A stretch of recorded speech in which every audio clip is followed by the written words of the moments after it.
2024, the Korea Aerospace Research Institute, or KASA, sends a crewed mission to the moon to be part of the countries that have successfully landed on it.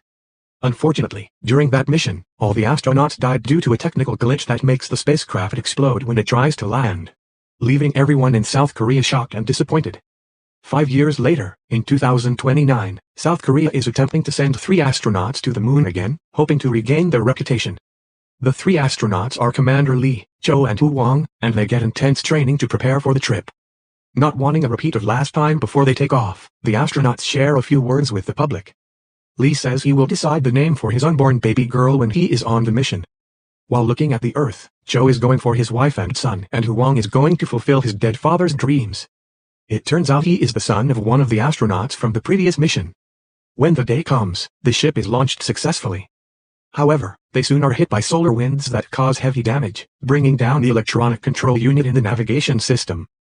The astronauts have lost contact with the control room, and the Minister of Science and Technology has to appear on national television to calm down all the worried citizens, while the press just makes it worse with theories of doom. Meanwhile, Lee and Cho are checking the spacecraft from the outside since they believed, page 1 of 6, that they would be able to repair it. Woo Wong, who has limited knowledge about the technology, is getting very paranoid.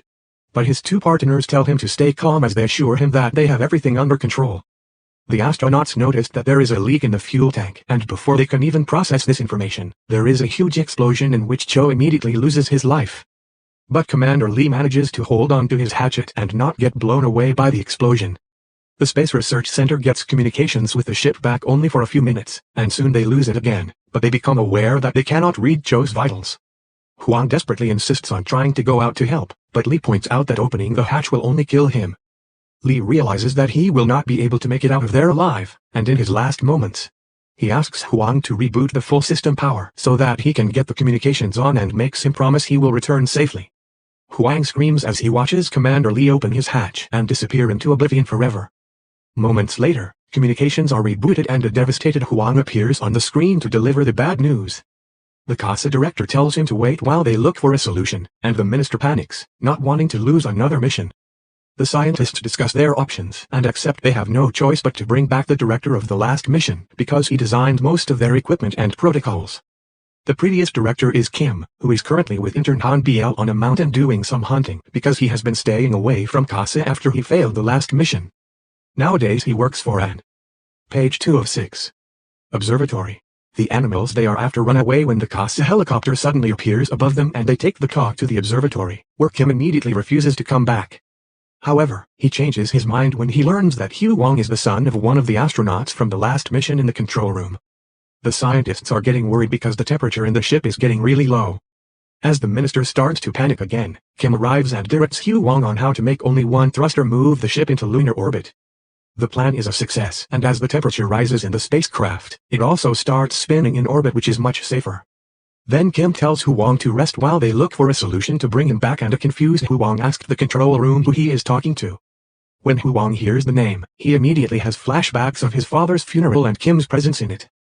This causes him to reach for the other astronauts' family photos, knowing exactly how they may be feeling now. In the meantime, Kim calls his ex-wife Moon Young, who is now working at NASA. Unfortunately, she informs him that NASA refuses to help, seeing the situation as a lost cause. After hanging up, Kim is found by Han Veal, who informs him that everyone is panicking because Woo Wong is separating the lander without permission. Kim rushes to talk to Woo Wong to say this is a bad idea, but Woo Wong refuses to listen. He doesn't want to put his life in Kim's hands because he failed to save his father, and he has already made his decision. He will land on the moon at any cost for the He doesn't want to put his life in Kim's hands because he failed to save his father, and he has already made his decision. He will land on the moon at any cost for the astronauts who had lost their lives, for his father, and for South Korea. As the South Korean citizens and the press go crazy over the news, Han, page 3 of 6. BL tells Kim of the chance of a meteor shower, and Kim asks her to keep an eye on it while he works on a plan for repairs. Meanwhile, the scientists try their best to guide Woo Wong, who is depending on autopilot to do this. Kim can't stop thinking of all the work he did with the previous mission and the day he met a much younger Woo Wong. Terrified that this landing will fail like last time, everyone gets nervous when the lander begins gaining speed, but thankfully it lands successfully. People in South Korea celebrate, and when Hu Wang finally steps onto the moon's surface, he takes his fellow astronauts' uniforms plus a picture of the crew to place them on the surface. He also sets up the South Korean flag. Afterward, he goes out on the rover to fulfill the mission of collecting samples, while the drone keeps track of the surroundings. Kim discusses options with the scientist team to repair the system, while the South Korean president appears to give a speech desperately asking NASA to help them bring along back. Moon Young tries to convince the NASA he erupts, but they refuse because of the possible meteor shower and say Moon Young's judgment is blurred by her feelings for her ex-husband. At that moment, Han BL sees some worrisome readings on her tablet and rushes to tell Kim that NASA is correct.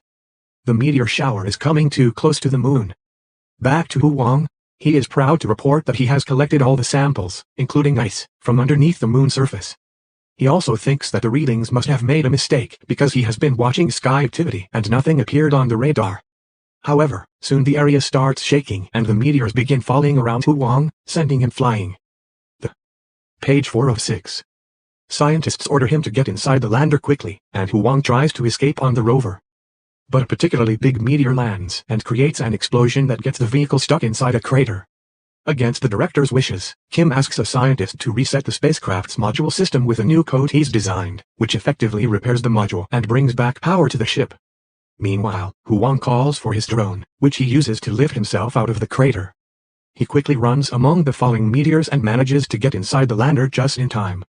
The lander takes off successfully, and the next step is to connect it to the command module. They must depend on autopilot again to do the docking, and thankfully it goes well. But before Hu Win can transfer to the main ship, a meteor hits the spacecraft, destroying a big part of it and sending it into a speedy fall. Kim tells Hu Win to change to manual mode, but the lander is shaking too much and he can't reach the controls. BL rushed to grab some old equipment from the observatory and managed to hear Huang's message. So Han BL immediately begins recording it while Kim asks Huang for his status, passes out that he doesn't have much power or oxygen control and the meteor shower is still going. Kim tells him to stay in the lander while he finds a way to help. After 4 hours of failed attempts to reconnect, it turns out Han BL called an emergency service saying Kim was dying of a heart attack just so he would be picked up. Kim returns home, and because he cannot deal with another failure, he tries to self-delete, but Han BL stops him just in time. At that moment, Kim gets a message from Moon Young telling him that Hu Wang is still alive, which he knows because NASA station intercepted the radio messages that Hu Wang is trying to send to his own space station. Moon Young also, page 5 of 6, gives Kim the code to access the frequency, so he and Han